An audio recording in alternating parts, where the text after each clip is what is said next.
again, everybody. Fiber Spider here with another game just for you. Hope you're all doing really well today. Today we are going to be playing Food Chain Island. This is from Button Shy Games, and it's referred to as a wallet game because this is the entirety of the game. Absolutely love this. And they come in these little, they're like wallets, and all of the cards that you need are right in here. And also has a little instruction manual as well. And so you have all these little cards inside. I love the illustrations. You know, and of course, it's a spider, yes. I mean, this one, he seems a bit ravenous, going after that ant. And each one has a point value, as you can see. And not only do they have a point value, they also have an ability. Now, the object is, it's sort of like Darwinism or survival of the fittest, if you will, because the object of the game is to lay out all of your cards in a grid formation and have the apex predators eat the smaller animals. But the trick is that, well, the plant, well, he eats nothing. The ant, well, the ant can only eat the plant. And if you have, say, the 11, well, he can only eat the 10, the 9, or the 8. You can only go 3 levels lower. So it's not like an 11 can eat a 1. No, no, no. That's too far down the food chain. So you have to be strategic. And then whenever there is a devouring that happens, there is an action that happens as a result. So for the gator, next turn, instead of moving the predator over the prey, you slide the prey under the predator. So there is some strategy involved. You know, after the mouse eats, well, you move one animal 1 to 2 spaces, which is good for shuffling around your sort of grid formation. It's a lot of fun, it's pretty quick, but it is tricky. You know, no joke, it is tricky, but I think it's pretty cool, so let's hop in, shall we? Alright, so going to give our cards just a wee bit of a shuffle first, as per usual.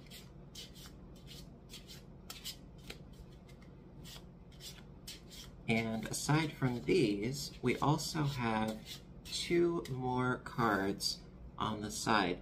These are the aquatic animals. We've got a whale and a shark, and these can be played whenever. The whale allows you to move one animal to any other space, which is pretty cool. And the shark, you move an animal 1 space to eat an adjacent animal of any lower value. And these are really, really helpful. I like to save these until I'm absolutely desperate for a solution. And we put these over on the side, and then we're going to set up our grid.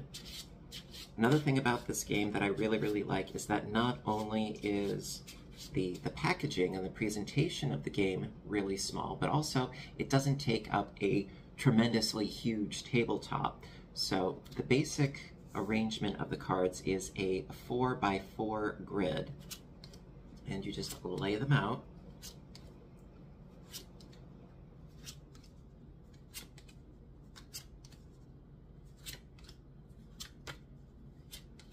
And hope that you get lucky.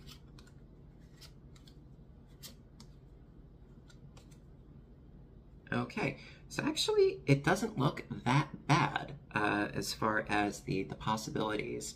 You know, because, well, we've got the 15 there, which kind of is stinky because he's not near a lot of the other ones, but we've got the 1 and the 0 right next to each other, the little ant and the plant. So things look fairly promising. Well, let's press our luck and see what we can do, shall we? Alrighty, well, the ant can eat the plant, and if I do him, the subsequent move is to move one animal 1 to 3 spaces, which actually I can take advantage of that right off the bat. So going to move the ant on the plant, one less card. And of course the object is to get as few remaining cards left on your grid as possible. And then, because I move one animal 1 to 3 places, I'm going to move the ant this way because I want to have the mouse eat the spider, and then I could have the mouse also eat the ant as well. So let me see here.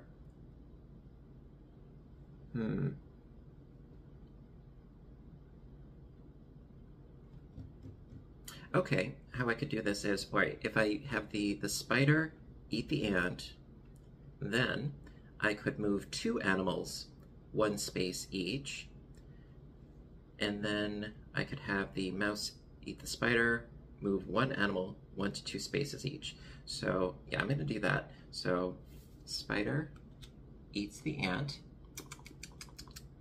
and then so I move 2 animals 1 space each. So I will do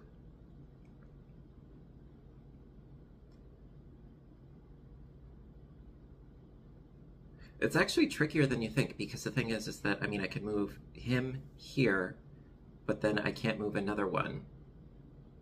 You know, I don't know how consequential that is, because I mean, there's no more, you know, area for me to move. I mean, I could move him here, but that doesn't quite help. But you know what? I have to move another one, so no choice in the matter. That kind of messes me up here, but we'll deal with it. So 2 animals 1 space each, we did that. Then 3 on the 2. So the mouse, after playing him, move 1 animal 1 to 2 spaces. So that being said, I'm going to actually we could do this. I'll move the bat over 1 space, and so I could have the bat eat the rat and the rat eat the mouse. I could work that. I could do that.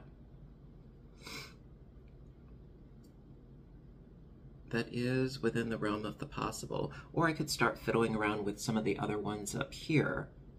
That is possible as well. I try to have things go fairly, in sequence if possible. The 13 could eat the 12, and then the 14 could eat the 13. There's a lot of shifting involved.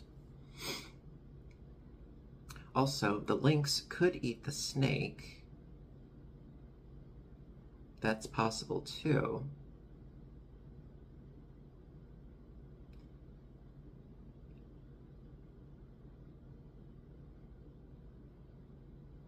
Ooh, actually that could work out for us, because the lynx, after the lynx eats, next turn the predator must jump over an animal, moving 2 spaces in a straight line to eat.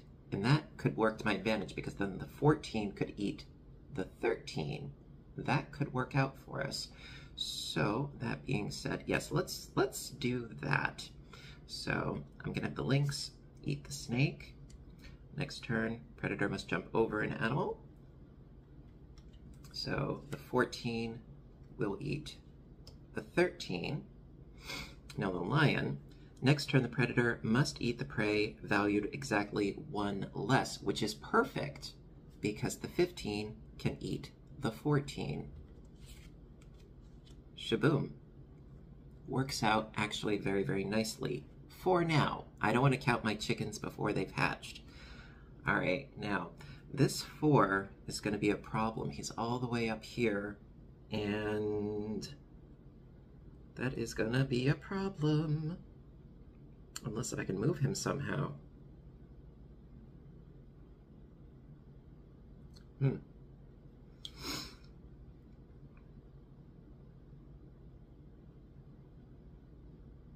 Tricky, tricky, tricky.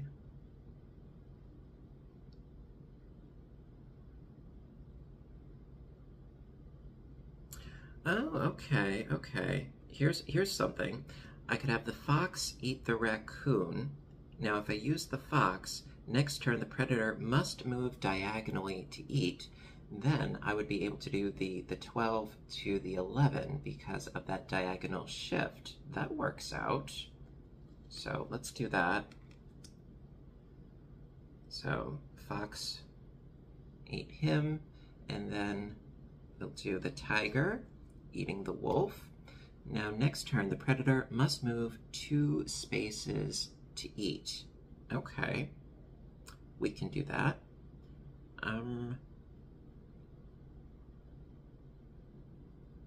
See this, I think this would be construed as 3 spaces. 1, 2, 3. I think that would be construed as 3.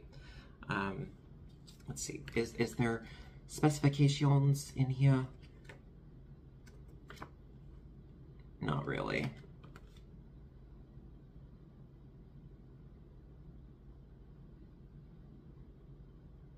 That's okay. Must move 2 spaces to eat, huh?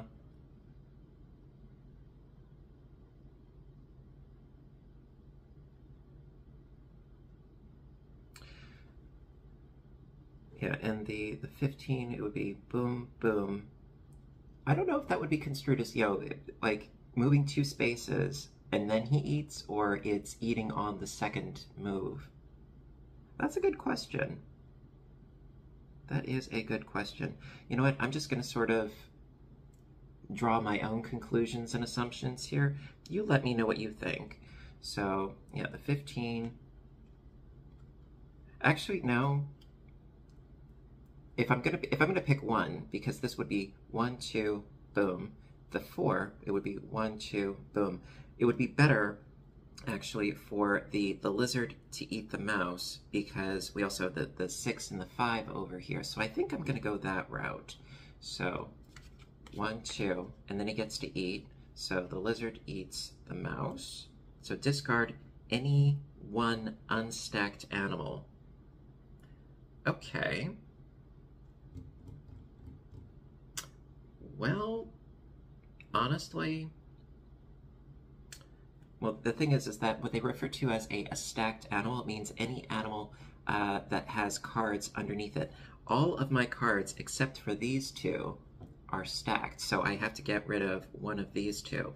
That being said, I think I'm going to get rid of the bat, because then I can still have the rat eat the lizard. So we'll do that.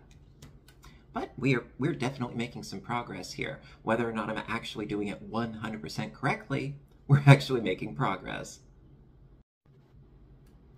Okay, so to continue right along, I am going to in fact have the rat eat the lizard, and then the action on the rat is move 1 animal 2 spaces.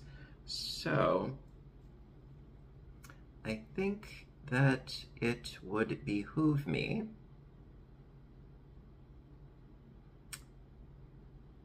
to,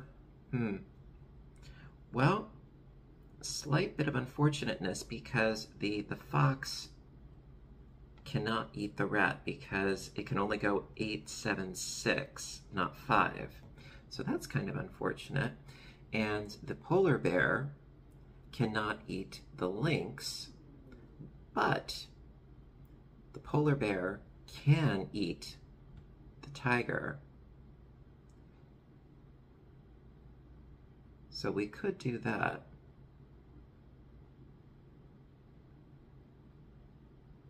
And it seems to be like my only option really at this point. I mean, I still have these 2 cards as well, which is rather helpful.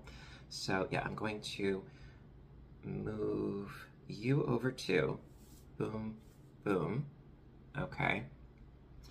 And then...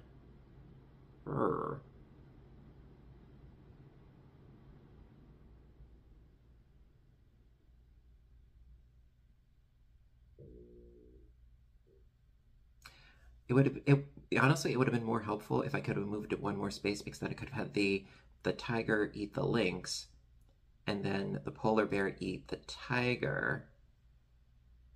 But it doesn't always work out the way we want it to, right? I mean, we do still have these two cards left. So the shark is move an animal one space to eat an adjacent animal of any lower value. And then we've got the whale, which is move any one animal to any other space.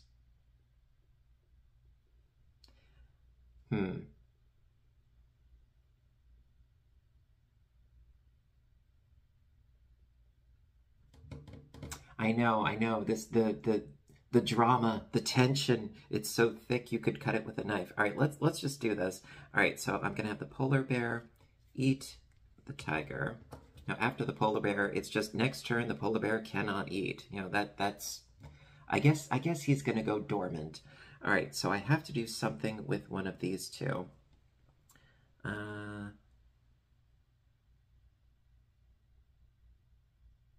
Well, you know what? Okay, so if I move an animal to any other space, we could move the fox right here.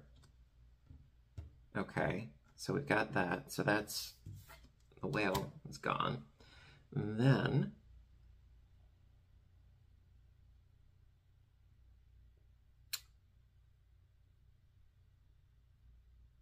kind of running out of options. All right, I mean, yes, I could move the 10 over the 9.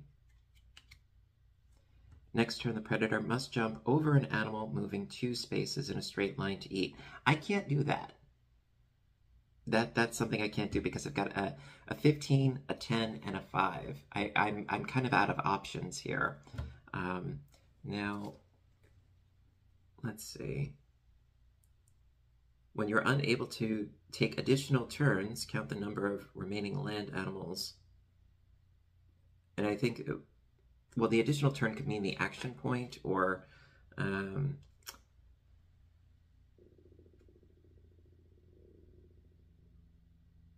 yeah, I think that even with this, even with the shark, you know, move an animal one space to eat an adjacent animal at any lower value. You know, I mean, the difference is, you know, between the two, you know, it's going from 3 cards down to 2 cards. Now, as far as scoring is concerned, if you have 1 animal left, you are an ecosystem expert. If you've got 2 animals left, you're an accidental matchmaker. And if you have 3 animals left, you are an island intern. Overall, I think we did pretty well, you know, all things considered. I get nervous when I play on camera, you know. I know you guys don't judge me, but I still get nervous, you know, can't help it. But yeah, there you go. So this is just one of many games that Button Shy has put out with these wallet games. There is another one that I have, which makes this look really easy, believe it or not. It's called the Ugly Griffin Inn, and it's charming, yet it is a bit taxing. So I just wanted to sort of, you know, get your feet wet with this one, because even though the difficulty lies in, you know, you're strategizing the sort of actions of, you know, the cause and effect actions with the little things on the bottom, the prompts on the bottom, it is a lot of strategy. You know, it's definitely a complex little booger, and I like it. This also, it was, I believe it was about $12. I'm totally down with that because I love the presentation, how simple it is. It's compact. You can take it anywhere. Love it. And they get so much out of so few cards. And I think it's really cool. Also, if you are of a mind to, they do have expansions that you can get more sea animals, etc., etc. I didn't go that route, at least not at the moment, but they do sell expansions as well. So, of course, yes, I am going to put a link to where you can find this in the description box down below. Not sponsored, not affiliated, but if you guys are interested, I'd like you to be able to find it if you're interested. So, that being said, I want to thank all of you for joining me today. I hope that you liked this, and if you did, please give a little thumbs up button down below. You know that I appreciate your appreciation as always. And Until next time, you know what to do, right? I want all of you to stay inspired, stay caffeinated, stay playing fun, fabulous games, either by yourself or with somebody you love. Take care of yourselves and each other, and I will see you in my next video. Bye for now, everybody, and have a great day.